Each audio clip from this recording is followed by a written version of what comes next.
Hello, j'espère que tu vas bien. Moi, ça va super bien. J'ai plein d'énergie parce que je viens de prendre un jus d'orange, mais un vrai jus d'orange pressé, pas une merde industrielle que tu achètes au supermarché qui est bourrée de sucre. Donc, j'espère que mon énergie va se transmettre dans cette vidéo. Bref, je te raconte ma vie, t'es pas là pour ça. Aujourd'hui, on va voir ensemble comment configurer le plugin All-in-One SEO de A à Z, donc en détail. Sa version gratuite, pas sa version payante.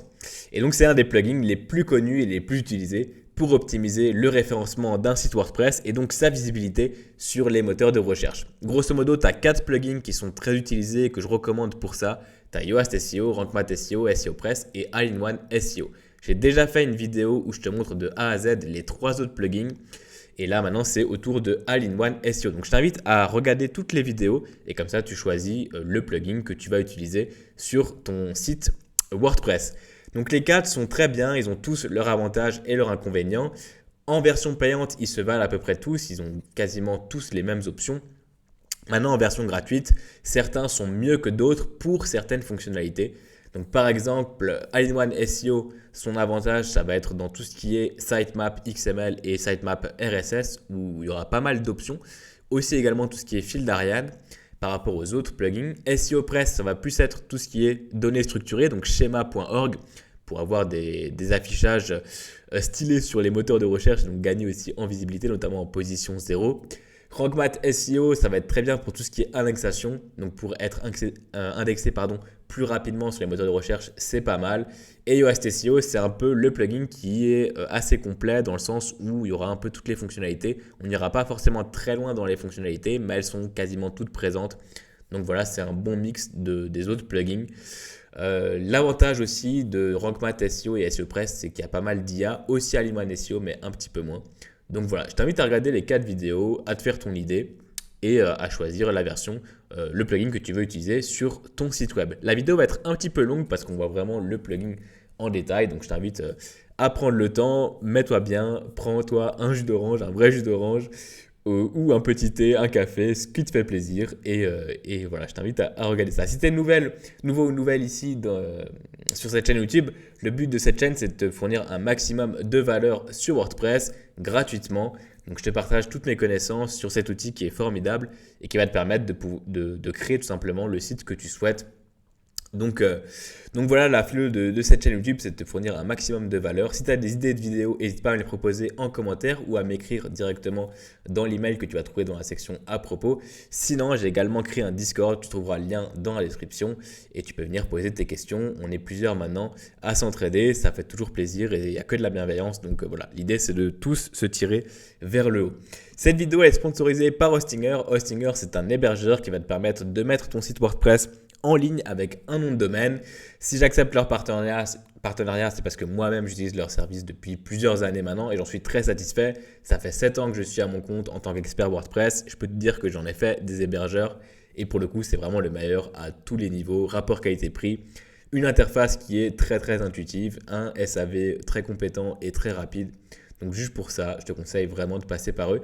Je te mets le lien en description, tu as 3 formules, la formule premium, la formule business et la formule online store. Personnellement, j'utilise la dernière ici qui va me permettre de mettre jusqu'à une soixantaine de sites là actuellement et les sites fonctionnent très très bien, tout tourne correctement. Tu peux mettre jusqu'à 300 sites web dessus. Je te conseille cette version, cette formule là si jamais tu as plusieurs sites de clients, une dizaine de sites à héberger, voilà, que tu commences à te faire un nom et voilà, ou simplement si tu as plusieurs projets web et que tu as beaucoup de trafic, cette formule-là va être parfaite pour toi. La business, c'est si tu as un ou deux sites e-commerce, ça peut être vraiment sympa. Et la premium, c'est plus, si tu as un premier projet, si tu veux te lancer sur le web avec un premier site web, ça va être parfait. Grosso modo, tu peux mettre jusqu'à 100 sites web sur ces deux formules-là. Tu as 200 Go de stockage sur la business, 100 sur la premium, ce qui suffit largement. Les serveurs tournent très rapidement et tu as un nom de domaine qui est offert à la première année, peu importe la formule que tu choisis. L'avantage de Hostinger aussi, c'est qu'ils sont très à jour en termes d'IA. Donc voilà, en ce moment, il y a pas mal d'offres dessus, tu vois, jusqu'à 75%. Donc n'hésite pas à aller regarder leurs tarifs, ça vaut vraiment le coup. Là, par exemple, on va partir sur la business. On va cliquer sur sélectionner et ensuite tu vas pouvoir choisir une période entre 1 mois et 48 mois. Donc 48 mois, ça équivaut à 4 ans. Si tu sais que dans les 4 prochaines années, tu vas avoir des projets web, je te recommande de partir directement sur 48 mois parce que c'est là où tu as la meilleure offre. Et donc voilà, donc, tu peux ajouter le code promo WP Sensei qui va t'ajouter 10% supplémentaire à ton panier de réduction. Donc là, tu vois qu'on est à 172 euros sur 4 ans, donc ça fait même pas 50 euros à l'année pour un hébergeur qui va te permettre de mettre jusqu'à 100 sites web sur leur serveur, ce qui est énorme pour le coup. Et voilà, ça coûte vraiment rien, le rapport qualité-prix est imbattable. Je te mets les liens en description et je t'invite, voilà, si tu as des questions, à me les poser en commentaire. Merci à Hostinger et on passe à la vidéo. Donc pour installer All-in-One SEO, comme d'habitude, tu vas dans l'onglet extension, ajouter une extension, tu tapes SEO et tu vas vite tomber dessus. Tu cliques sur installer et ensuite on va l'activer et voir en détail tout ce que le plugin nous offre. On clique sur activer. Et donc là, tu vas voir qu'un nouvel onglet apparaît à gauche sur WordPress, donc All-in-One SEO. On va directement aller dessus, c'est là où tu vas pouvoir configurer tout le plugin. Donc déjà, tu as des notifications qui sont envoyées par le plugin, voilà, pour t'informer sur des nouveautés ou voilà, des mises à jour. Donc voilà, tu peux choisir de les désactiver ou de les laisser, ça te donne quelques petites infos. Le tableau de bord, c'est pour voir un petit peu ce qui te reste à configurer sur le site web. Ça te fait aussi un petit check-up de l'état de ton site web. Et tu peux tout simplement avoir une vue d'ensemble sur le SEO de ton site. Ensuite, dans réglages généraux, c'est là où on va pouvoir commencer à régler les paramètres principaux du plugin. Donc déjà, tu peux activer ta licence si jamais tu as la version premium. La version gratuite suffit largement comme toutes les versions gratuites de plugins SEO. Honnêtement, la version premium, ça va t'apporter quelques petits bonus en plus, mais tu peux très bien t'en sortir avec la version gratuite. Personnellement, j'utilise quasiment que des versions gratuites de ce genre de plugin et ça fait vraiment l'affaire. Donc dans l'onglet outils pour les webmasters, tu vas pouvoir connecter le plugin, donc ton site web, avec des outils comme la Search Console ici ou Google Analytics. Tu as juste à cliquer dessus et ensuite tu peux cliquer sur commencer avec Google Analytics gratuitement. Et voilà, ça va te permettre de configurer tout simplement tout ça. Donc tu peux aussi connecter ton site avec Yandex qui est un moteur de recherche russe et Baidu qui est un moteur de recherche chinois. Tu as aussi Microsoft Bing, Microsoft Clarity, ça c'est pour tout ce qui est carte de chaleur, c'est vraiment sympa. Donc je vais faire une vidéo sur cet outil-là qui est très très complet, qui est gratuit et qui permet d'avoir des cartes de chaleur de ton site web gratuitement. Donc c'est toujours sympa de voir où les personnes cliquent le plus sur ton site web. Et donc voilà, tout ça c'est pour connecter ton site web un peu partout. Et si jamais tu peux aussi placer ton code en manuel dans les vérifications diverses ici. Donc voilà, j'ai fait une vidéo si jamais pour connecter Google Analytics à ton site web. Si jamais, je t'invite à la regarder. Tu peux passer par cet onglet-là pour ajouter ton code. Fil d'Ariane, là c'est là où le plugin se différencie pas mal des autres. C'est que tu as pas mal d'options à ce niveau-là. Le fil d'Ariane, qu'est-ce que c'est? C'est tout simplement le chemin qui te permet d'accéder à un contenu. Et c'est en général affiché en dessous du titre du contenu ou au-dessus du titre. Et donc là, tu peux choisir, donc là, tu peux prévisualiser à quoi ressemble le fil d'Ariane. Et tu peux choisir, pardon, j'ai la voix un petit peu cassée. Tu peux choisir un séparateur. Donc ça, c'est simplement entre tes liens. Si tu mets voilà, un tiret, une flèche, ce que tu veux, un point. Donc ça, c'est plus visuel qu'autre chose. Ça ne va rien changer en termes de SEO. Tu as le lien de la page d'accueil. Tu peux choisir le nom. Donc là, je te conseille de changer par accueil ou home ou ce que tu veux, mais peut-être pas domicile. Et ensuite, ce qui est bien, c'est que tu peux choisir des formats d'archives et des formats de résultats de recherche pour ton fil d'Ariane, par exemple résultats de recherche avec la chaîne de recherche ou archives avec le nom du type de publication. Format d'erreur ici, donc voilà par exemple la page 404, tu peux aussi choisir le nom que tu affiches pour la page 404. Donc là tu mets ce que tu veux, c'est pas des pages qui seront indexées, donc voilà, pas de souci à ce niveau-là, c'est plus pour l'esthétique et l'expérience utilisatrice. Et donc voilà. Voilà ce que tu as pour ces options-là, donc de réglage de fil d'Ariane et de format d'erreur, format d'archive. Tu peux choisir si tu affiches le fil d'Ariane avec un bloc Gutenberg. Donc là, tu auras un bloc spécifique dans tes options Gutenberg, qui est l'éditeur de base de WordPress. Tu peux aussi choisir d'afficher le fil d'Ariane avec un code court. Donc tu as juste à copier ici le code court et à le placer où tu veux sur ton contenu. Par exemple avec Elementor et le widget code court ou avec Gutenberg. Ensuite, tu as l'option widget. Là, il faut que ton thème soit adapté. Là, je suis sur un bloc thème, donc je n'ai pas cette option-là, mais c'est simplement pour mettre ton fil d'Ariane à partir d'un widget. Et après, tu as le code PHP, ce qu'on va retrouver par exemple sur Yoast SEO également, où là, tu peux copier ce code-là et le mettre où tu veux dans tes fichiers PHP, donc dans les éditeurs de fichiers de thèmes. Et donc, tu vas pouvoir placer le fil d'Ariane où tu veux. L'avantage de Alignment SEO, c'est que tu as notamment le code court qui est pratique, ou le blog Gutenberg. Si jamais tu utilises Gutenberg sur ton site web, c'est plus pratique que d'utiliser du code PHP si tu es un peu perdu en termes de développement. Ensuite, tu as le contenu RSS, c'est simplement pour créer un flux RSS. Donc, c'est automatiquement créé avec Alignment SEO. Donc, si tu cliques sur le bouton ici, tu peux voir ton flux RSS. Ça va te sortir toutes les actualités, les dernières actualités du coup de ton site web. Donc voilà, c'est assez pratique. Ça se fait automatiquement, donc tu n'as pas besoin de le configurer particulièrement, c'est automatique et c'est bien fait. Ensuite, dans contrôle d'accès, c'est simplement pour configurer l'accès du plugin en fonction des rôles utilisateurs, ça tu l'as uniquement en version premium. Et dans avancé, ici tu vas pouvoir choisir d'afficher ou pas le score de SEO d'All-in-One sur tes contenus. Je te conseille de laisser ça activé, pareil pour l'analyseur de titres. Donc laisse tout ça activé, ça sera parfait. Et après, c'est les options pro. Là, tu peux choisir d'avoir un email de report donc sur ta boîte mail pour voilà, t'indiquer s'il y a des updates par rapport au SEO de ton site. Donc, je te conseille de laisser activer. Annonce les annonces du plugin, tu peux aussi les laisser activer.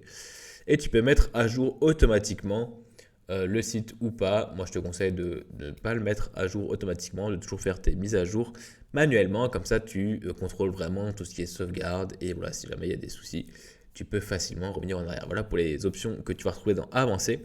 Dans Apparence de la recherche, ici, tu vas pouvoir choisir le séparateur du titre qui va se retrouver partout sur ton site web. Là, pareil, c'est uniquement esthétique. Ça ne joue pas sur le SEO. Moi, j'aime bien personnellement la barre droite. Maintenant, tu mets ce que tu veux. C'est vraiment ce que tu préfères. Ici, tu vas pouvoir configurer le titre du site. Ça va être la même chose que tu vas pouvoir configurer, par exemple, dans Réglage général ou dans les options de ta page d'accueil. Donc là, tu peux configurer également ça ici. Je te conseille de le faire sur les différents endroits, comme ça, tu es tranquille. Et tu peux choisir à chaque fois tes titres du site, métadescription, et ça pour tous les contenus. Ça, c'est pour la page d'accueil, mais après, on va voir qu'on peut le faire sur tous les types de contenus ici, pour les articles, pour les pages, etc. etc. Et l'idée, c'est que tu vas pouvoir créer, comme les autres plugins SEO, des templates en fait, de titres de site et de métadescription avec des variables. Donc là, il va automatiquement te récupérer ton titre de site, automatiquement récupérer un séparateur et automatiquement récupérer un slogan. Donc ça, c'est le slogan que tu auras configuré dans Réglage général, tout simplement. Pareil pour le titre du site, là tu vois que c'est mon site. En fait, si je retourne ici, juste pour te montrer, c'est bien le titre qui est ici et le slogan, c'est ce qui est ici. Donc tu peux utiliser ces variables ou pas. Tu peux également supprimer tout ça et configurer manuellement le titre du site. Pour la métadescription, il reprend automatiquement le slogan ici. Pareil, moi je te conseille de compléter cette métadescription manuellement. C'est les méta les plus importantes de ton site, la méta de titre et description de ta page d'accueil. Donc je te conseille vraiment de compléter ça manuellement. Ensuite, tu as les options de Knowledge Graph, ça c'est tout ce qui est données structurées. Donc schema.org, c'est ce qui va te permettre d'indiquer au moteur de recherche le nom du site, le nom de l'organisation, c'est une organisation, donc une entreprise, avec une petite description. Ça permet au moteur de recherche de mieux comprendre à qui appartient le site web. Là, tu peux ajouter également des coordonnées. Donc voilà, c'est hyper important. Le nom du site, tu mets ce que tu veux ici. Je te conseille de le faire manuellement. Autre nom pour le site, c'est juste pour avoir une version plus courte du nom de ton site web. Je te conseille de la compléter également. Ensuite, tu choisis si tu es un individu ou une organisation. Donc si tu es tout simplement une personne en solo ou si tu es une entreprise. Tu complètes le nom de l'organisation, la description de l'organisation, l'adresse email ici, ton numéro de téléphone. Et comme ça permet d'associer ton site web à un numéro, à une adresse mail, etc., etc. Tu peux même mettre la date de fondation, le nombre d'employés et le logo. C'est un petit peu plus complet, par exemple, que ce qu'on va trouver sur Yoast SEO pour tout ce qui est le knowledge graph de la page d'accueil. Par contre, après, pour tout ce qui est contenu, tu verras que c'est un peu moins complet. Dans le type de contenu, on va pouvoir définir la structure des titres de chaque type de publication, donc les articles par exemple ici, les pages, etc. Et tu vas retrouver les mêmes options à chaque fois. C'est-à-dire que tu peux choisir si ta fiche ce type de publication dans les résultats de recherche. Donc si tu mets ici aucune, ça va désindexer tous tes articles, donc attention à ça. Je te conseille de laisser oui. Par contre, si tu as des types de publications qui sont générés avec d'autres plugins que tu ne veux pas voir indexés sur les moteurs de recherche, je te conseille de désindexer ces contenus. Tu as une petite prévisualisation du template qui va être utilisé pour tes titres, tes meta titles et tes meta descriptions pour ce type de publication. Et donc ça, tu peux à chaque fois les modifier juste en dessous, ici, pareil, avec les variables. Donc ça, c'est à toi de voir. Ça, c'est pour tous les articles. Je te conseille de garder un template. Et par contre, après, dans les articles, individuellement, tu vas configurer ton titre d'article et ta meta description d'article à chaque fois. Séparément, ça va être plus propre. Donc voilà. Ensuite, dans balise-schéma.org, c'est là où justement le plugin, pour moi, a un petit défaut. C'est que tu ne peux pas configurer ton schéma, l'alimenter un peu plus que le schéma de base. Donc là, automatiquement, il va te mettre un schéma article, mais voilà, tu ne peux pas le configurer. Ça, c'est un peu dommage. C'est uniquement avec la version payante. Pareil pour les champs personnalisés. Et dans Avancer, ça c'est simplement du coup, si tu souhaites laisser les réglages MetaRobot et la MetaBox du plugin. Donc moi, je te conseille, ça c'est tu pourras configurer individuellement tes publications. Moi, je te conseille de laisser ces options activées. Et ça, tu peux le faire pour tous tes contenus. Donc pour les pages, pareil, tu auras exactement les mêmes options. Pour les produits, tu auras exactement aussi les mêmes options. Et en fonction des plugins que tu vas ajouter, tu auras peut-être d'autres types de publications et ils vont se répertorier automatiquement ici. Tu as la même chose pour les taxonomies. Donc pour rappel, les taxonomies, c'est tout ce qui est catégorie, tag, donc étiquette. Et donc là, pareil, tu vas retrouver les mêmes options. Tu vas pouvoir configurer tes structures de titres et de description. Donc toujours dans le même esprit. Les étiquettes de produits, par exemple, si tu as WooCommerce. Ensuite, tu as SEO images, c'est pour tout ce qui est options vis-à-vis des images. Automatiquement, il va te rediriger les images vers le fichier joint, c'est-à-dire le fichier .jpeg, .png, enfin bref, l'URL du fichier, plutôt qu'un article par an. Et ça, c'est plutôt propre, ça t'évite d'avoir des pages qui sont indexées uniquement avec une image. Et ça sera mieux de les rediriger vers un fichier joint, donc ça c'est automatiquement bien configuré.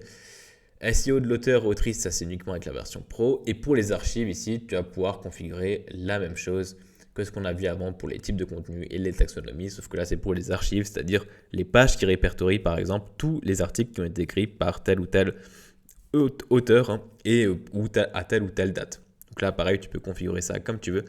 Pareil pour les pages de recherche, si jamais tu as un moteur de recherche sur ton site web.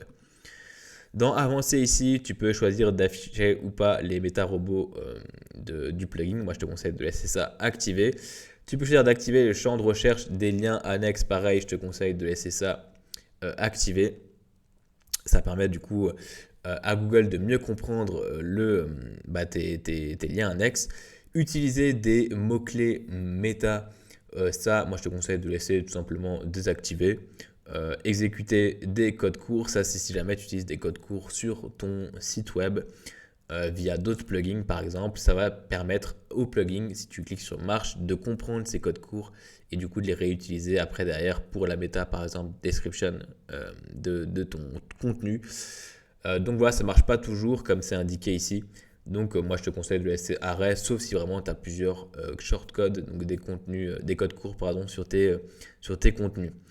Ensuite, pour tout ce qui est format paginé, ici, tu vas pouvoir choisir le titre également, donc la meta title. Donc là, automatiquement, il te met un séparateur avec la page et le numéro de la page, ce qui est très bien, honnêtement.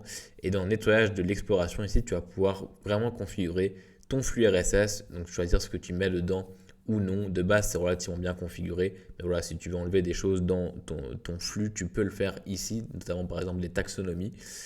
Et surveillance de l'argument de requête, ça c'est pour voir ce que les gens ont tapé comme URL sur ton site web ou ce qu'ils ont tout simplement toutes les pages qu'ils ont naviguées. Et là tu peux voir du coup si jamais tu as des URL qui n'existent pas ou voilà, tu as eu du spam sur certaines URL ou voilà, tu peux faire un petit récap ici des pages explorées et donc après éviter de les indexer sur les moteurs, notamment grâce au robot.txt. Ça te fait un petit récap de tout ça. Tu peux laisser ça activé, c'est parfait, et checker ça de temps en temps. Ensuite, tu as l'onglet réseaux sociaux, où là, tu vas pouvoir rentrer tes réseaux sociaux, comme sur tous les autres plugins. Donc là, je te conseille de mettre tous tes réseaux, comme ça, les moteurs de recherche vont faire le lien entre ton site web et ces réseaux, donc Facebook, Instagram, etc., etc. Et cetera. Et ça permet vraiment au moteur de comprendre la structure de ton site et qu'est-ce qui entoure ton site en termes d'autres sites web, de réseaux. Et il va te faire un peu une toile de ton site web et mieux indexer derrière. Donc je te conseille vraiment de compléter tous tes réseaux. Ce qui est bien avec All-in-One SEO, c'est que tu as pas mal de réseaux, notamment SoundCloud, par exemple, si tu fais de la musique. Donc voilà, ça, c'est pas toujours le cas. Et ça te permet de les indiquer, ça va te les envoyer dans le schéma.org. Après, tu as les options ici, de Facebook, Twitter et Pinterest. Ça, c'est quand tu partages ton site web sur ces réseaux-là. Tu peux choisir, par exemple, une image par défaut qui sera affichée sur Facebook, sur Twitter, sur Pinterest. Et un texte également. Et si tu descends un petit peu, tu peux voir une prévisualisation de ce qui va être affiché sur ces réseaux-là. Donc voilà, c'est pratique de le configurer si jamais tu partages beaucoup ton site web sur ces réseaux-là. Ensuite, tu as l'onglet Sitemap et c'est selon moi ce qui fait la différence sur ce plugin-là par rapport aux autres. C'est là où il aura un petit avantage, c'est pour tout ce qui est Sitemap parce que là, il va te générer un sitemap XML comme les autres plugins. Donc, un sitemap XML, c'est simplement un sitemap au format .xml. Donc, ça permet d'indiquer au moteur de recherche comment est structuré ton site web et donc il va mieux comprendre de la structure de ton site et donc mieux l'indexer. C'est de moins en moins utilisé par les robots, c'était plus le cas à l'époque, mais c'est toujours important d'en avoir un. Et là, tu peux vraiment le configurer correctement. Donc, tu peux mettre le nombre de liens par plan de site, si tu inclus les taxonomies, si tu inclus tous les types de publications ou pas, le plan de site de l'archive par date et le plan de site de l'auteur si jamais tu veux le faire. Et si tu cliques sur ouvrir le plan du site, là, tu peux accéder au sitemap. Et donc là, ça se présente sous cette forme-là. Tu as à chaque fois le type d'URL ici, par exemple les pages ou les posts ou les catégories. Et tu as à chaque fois le nom d'URL qui est répertorié. Et si jamais tu cliques dessus, tu tombes sur vraiment les détails de tes articles, de tes contenus. Et voilà, avec la dernière mise à jour. Donc, c'est un sitemap classique qui est envoyé du coup sur les moteurs de recherche. Et ce qui est bien avec All-in-One SEO, c'est qu'en revanche, il va te configurer en plus un sitemap RSS. Et le sitemap RSS va t'aider à ce que les moteurs de recherche prennent plus rapidement en compte les modifications que tu effectues sur tes contenus. Donc ça, c'est vraiment important et ça fait la différence sur ce plugin-là. C'est que tu vas pouvoir avoir un sitemap RSS qui est généré automatiquement. Pareil, tu peux y accéder ici et ça se présente cette fois-ci sous cette forme-là où tu vas avoir tes contenus qui sont listés. Donc là, il va récupérer directement tes pages et tes articles avec l'heure de publication, la date de publication. Et donc, si tu indexes ensuite des contenus, ça va aller plus rapidement avec un sitemap RSS. Donc, c'est vraiment pratique. Tu peux choisir le nombre de publications également et ça inclut tous les types de publications ou pas dessus. Plan de site vidéo, ça c'est en payant malheureusement. Plan de site d'actualité, pareil. Et par contre, ce qui est bien aussi, c'est que tu as le plan de site HTML. Si jamais tu veux mettre un plan de site à quelque part sur ton site web pour que les utilisateurs s'en sortent mieux, ça peut être pratique si jamais tu as un très très gros site, par exemple e-commerce. Et là, tu peux afficher le plan de site sur une page dédiée. Donc, tu as juste à mettre l'URL ici de ta page dédiée. Ou alors, via un bloc Gutenberg, ça va simplement t'ajouter un widget sur Gutenberg où tu peux afficher ton plan de site avec un code court. Donc là, tu peux placer le code court partout avec n'importe quel éditeur comme Elementor. Avec les widgets, donc là, il faut juste que tu aies un thème classique et pas un bloc thème. Ou en code PHP si tu veux afficher ce plan de site à quelque part dans le code de ton thème. Ça peut aussi être utile dans certaines situations. Donc voilà, ça c'est vraiment juste plus pour l'utilisateur, c'est moins utilisé par les robots. Mais voilà, ça permet de générer un plan de site facilement sans installer un plugin supplémentaire. Et là, tu peux choisir ce que tu affiches dans le plan de site. Donc si tu affiches toutes les publications ou pas, les taxonomies, l'ordre de tri de tout ça, le sens du tri et si tu affiches la date de publication ou pas. Et dans réglage avancé, si tu peux exclure des articles ou des termes. Donc voilà, ça peut être utile si jamais tu veux configurer tout ça. Après, tout le reste, ça va être des options qu'on va retrouver dans la version payante du plugin. Donc, assistant d'amélioration des liens. Redirection, c'est pour faire des redirections. La plupart des plugins le proposent également en payant. Mais tu as une extension qui s'appelle redirection qui est très bien, qui te permet de le faire gratuitement. Donc voilà, il faudra juste installer une nouvelle extension en plus, mais c'est pas très grave. Bon, alors, tu peux le faire manuellement, je ferai peut-être une vidéo là-dessus. SEO local, c'est pour tout ce qui est chez moi.org pour le référencement local. Donc voilà, pour être plus visible dans ta zone de prestation. Analyse SEO, c'est le plugin qui te fait une analyse SEO. Ça, c'est uniquement aussi avec la version pro, mais tu as plein d'outils aujourd'hui qui te permettent de faire des analyses SEO de ton site web gratuitement et qui seront plus complets. Et statistiques de recherche, pareil, ça c'est aussi avec la version pro, ça te fait des stats, mais pareil, là, si tu installes Google Analytics, tu auras des stats qui seront plus poussées, plus précises, donc je conseille plutôt d'installer Analytics. Dans Outils, ici, tu vas pouvoir éditer ton robot TXT. Donc ton robot TXT, c'est simplement le fichier texte qui est à la racine de ton site qui va te permettre d'indiquer au moteur de recherche quelle page n'est pas utile à crawler et donc quelle page n'est pas utile à indexer derrière. Ça ne met pas une balise non index, il faut faire les deux, il faut mettre une balise non index plus mettre le lien dans le robot.txt. L'idée c'est que le robot TXT, ça va faire le tri. En fait, ce qu'il faut comprendre, c'est que les robots des moteurs de recherche, quand ils crawlent ton site web, ils utilisent un budget, parce que ça leur coûte de l'argent en termes d'électricité. Et donc, tu peux indiquer ici de ne pas indexer, de ne pas crawler, différents contenus. Ça va éviter au robot de gaspiller de l'argent pour crawler ces contenus, alors que de toute façon, tu ne veux pas qu'il les crawl. Et du coup, il va prioriser plutôt les autres contenus et donc les crawler plus régulièrement. C'est un peu l'idée du robot TXT. Je ne sais pas si c'était très clair, c'est assez compliqué à expliquer. Je ferai peut-être une vidéo détaillée là-dessus parce que c'est hyper intéressant. Et donc, tu peux le faire avec les lignes d'Isalo. Ça, c'est les lignes qui vont te permettre d'indiquer les contenus que tu ne souhaites pas que les robots des moteurs de recherche crawlent. Et ensuite, tu as le sitemap qui est automatiquement indiqué également. C'est pour que les robots le trouvent plus rapidement. Donc là, tu as le XML qui est généré automatiquement. Ça, c'est avec tous les plugins. Par contre, tu as aussi le RSS, comme on l'a vu avant, qui sera ajouté au robot.txt. Et ça fait plaisir. Donc voilà pour tout ce qui est robot TXT. Si jamais tu peux personnaliser tout ça ici, ajouter des règles, c'est facile. Tu as juste à mettre le Disalo, choisir le robot. Donc en général, l'étoile, ça va parler à tous les robots des moteurs de recherche.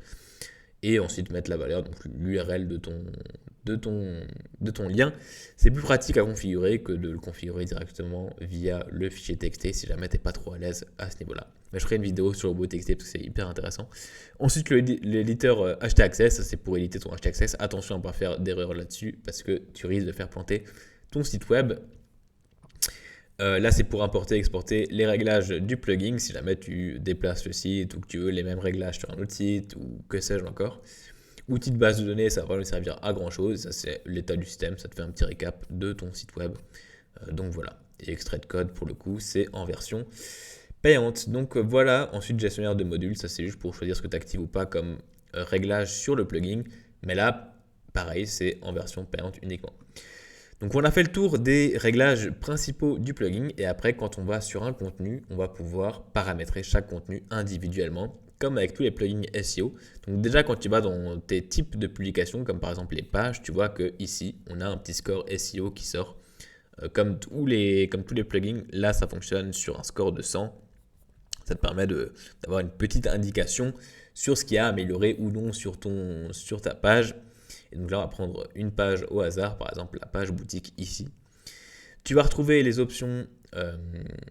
Alors, pardon, hop, ça m'a sorti les modèles parce que du coup, je suis sur un bloc thème. Hop, alors on va aller sur une autre page, par exemple la page d'exemple ici. Donc là, tu vas retrouver les options à droite dans ton admin WordPress. Donc si tu cliques par exemple sur les différents scores, tu retrouves toutes ces options ici. Moi, ce que je te recommande, c'est d'aller directement en bas. Tu auras une meilleure visibilité. C'est exactement les mêmes options.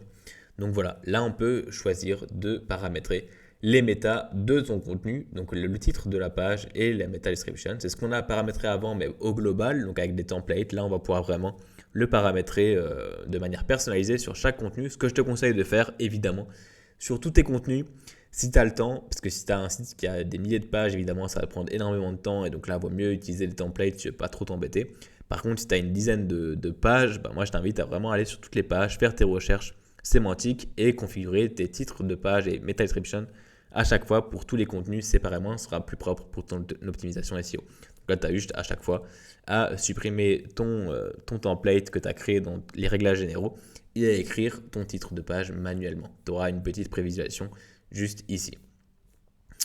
Ensuite, en dessous, tu peux, avec la version pro, choisir le contenu Cornerstone. Ça, c'est juste pour indiquer que ce contenu-là, il est important. Ça, c'est par exemple une option qu'on va retrouver sur Yoast SEO en gratuit, alors que là, c'est en version payante. Donc, tu vois que chaque plugin a ses avantages et ses inconvénients. La phrase clé principale, c'est juste pour indiquer vers quelle requête tu souhaites que le plugin oriente ses recommandations. Donc ça, c'est vraiment uniquement pour le plugin. Ça ne va pas t'optimiser ton SEO. Donc voilà, c'est juste pour que l'analyse de la page soit un peu plus corresponde un peu plus à ton contenu. Donc voilà, l'analyse de la page, ça va t'indiquer ce qu'il y a à améliorer. Par exemple, ici, il te dit que au niveau de la meta description, on a la longueur à améliorer.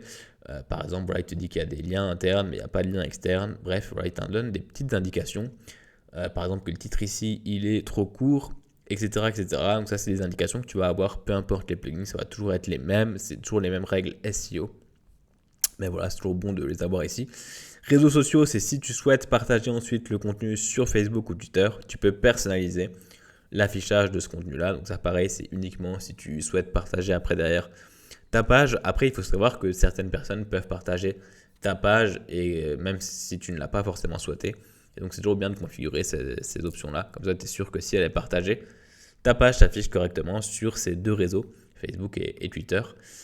Dans schéma ici, tu vois que ça génère automatiquement un schéma page web pour les pages, article pour les articles, mais tu ne peux pas modifier le schéma. Tu vois que c'est en version payante, ça c'est un petit peu dommage.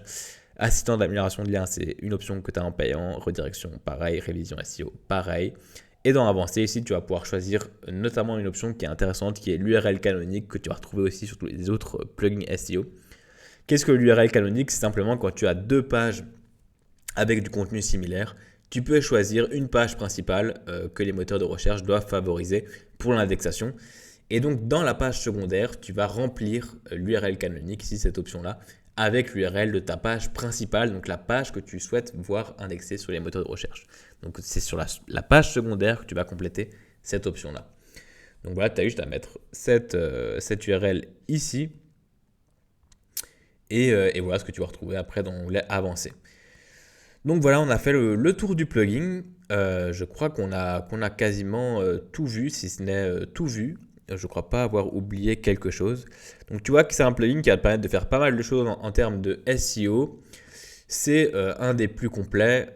Clairement, c'est un des 4 les plus utilisés aujourd'hui sur WordPress. Donc voilà, on a fait le tour. Moi, je t'invite vraiment à regarder les 4 vidéos et à faire ton avis et à choisir le plugin que tu souhaites utiliser. Grosso modo, c'est à chaque fois les mêmes options. Et après, c'est une question d'habitude aussi. Personnellement, j'utilise beaucoup SEOpress, qui est un plugin français qui est très complet, qui est selon moi peut-être le plus complet des 4 plugins. Et parfois Yoast SEO, très souvent également. Donc voilà, ça dépend des sites web et des projets. Mais souvent, Yoast SEO pour tout ce qui est site vitrine, portfolio, etc. SEOpress pour tout ce qui est e-commerce, parce qu'on aura plus d'options concernant tout ce qui est schéma.org. Donc voilà, Ayman SEO, il est très bien, comme tu l'as vu ici, ça fait le taf. Je trouve qu'il manque un peu d'options parfois en version gratuite, mais voilà, si jamais tu as choisi de l'utiliser, c'est parfait aussi. Et donc voilà, j'espère que cette vidéo t'aura appris des choses et Rankmath est très bien également. Donc voilà, merci d'être de plus en plus nombreux à suivre cette chaîne YouTube, ça fait plaisir de voir que les vidéos servent à quelque chose. On est 1600 actuellement. Donc voilà, n'hésite surtout pas si tu as des questions ou si tu as des suggestions de vidéos à tourner. Merci à Hostinger de sponsoriser cette vidéo. Je te mets tous les liens en description. N'hésite pas également à rejoindre le Discord de la communauté. On échange toujours sur WordPress et on s'entraide au maximum. Donc voilà. Merci à toi d'avoir regardé cette vidéo jusqu'au bout. Je te souhaite une très bonne journée, une très bonne soirée en fonction de l'heure à laquelle tu as regardé cette vidéo. Et puis je te dis à très bientôt pour un prochain tuto sur WordPress. Bye bye.